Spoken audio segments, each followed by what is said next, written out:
మేము contract degree college లెక్చరర్లుగా పనిచేసినాం గత కాలంలో మన మిత్రులు వచ్చేసి 2007 నుంచి 2000లో స్టార్ట్ అయింది ఈ వ్యవస్థ.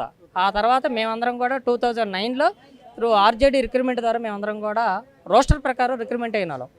ఆ తర్వాత 2013లో ఆనాడు ఉన్న ప్రభుత్వం ఏం చేసిందంటే జేఎల్ టు డిఎల్ ప్రమోషన్ ఇచ్చింది.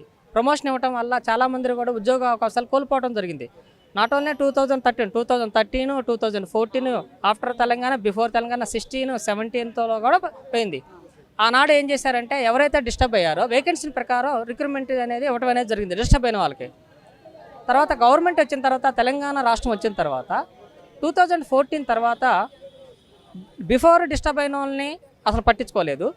ఆ తర్వాత 2014 తర్వాత డిస్టర్బ్ అయిన వాళ్ళల్లో ఎవరైతే ఉన్నారో వాళ్ళని కూడా పట్టించుకోలేదు, దౌర్భాగ్య పరిస్థితి. అయితే 2007 తర్వాత అప్పుడున్న కమిషనరు, అంటే బిఫోర్ కమిషనరు, ఆఫ్టర్ కమిషనర్